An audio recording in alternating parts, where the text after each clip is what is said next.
എന്താണ് ഈ കാലത്തിന്റെ വലിയൊരു അടയാളം? അവൻ രണ്ടാമത്തെ മുദ്ര തുറന്നപ്പോൾ, ശ്രദ്ധിക്കുക, അവൻ രണ്ടാമത്തെ മുദ്ര തുറന്നപ്പോൾ രണ്ടാമത്തെ ജീവി വരുക എന്ന് പറയുന്നത് ഞാൻ കേട്ടു. വരിക എന്ന് പറയും. യോഹന്നാൻ ശ്ലീഹ പറയാ, ഞാൻ ഒരു സ്വരം കേട്ടു, വരിക, ഇവിടേക്ക് കയറി വരിക. ഞാനൊരു ശബ്ദം കേൾക്കുകയാണ്. നാലാമത്തെ വചനം.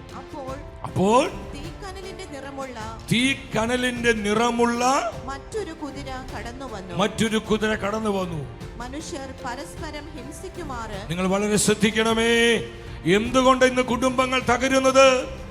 വിവാഹമോചനങ്ങൾ പെരുകുന്നത്, ഡിവോഴ്സുകൾ എണ്ണം വർദ്ധിച്ചുകൊണ്ടിരിക്കുന്നത്, ഭാര്യ ഭർത്തൃ ബന്ധങ്ങള്, മാതാപിതാക്കൾ മക്കളും തമ്മിലുള്ള ബന്ധങ്ങൾ, സഹോദരി സഹോദര ബന്ധങ്ങൾ ഇന്ന് തകരുന്നു. സ്നേഹരാഹിത്യം, അസ്വസ്ഥതകള്, സമാധാനമില്ല, സ്വസ്ഥതയില്ല, സമാധാനം നഷ്ടപ്പെടുന്നു, സ്വസ്ഥത ഇല്ലാതാകുന്നു.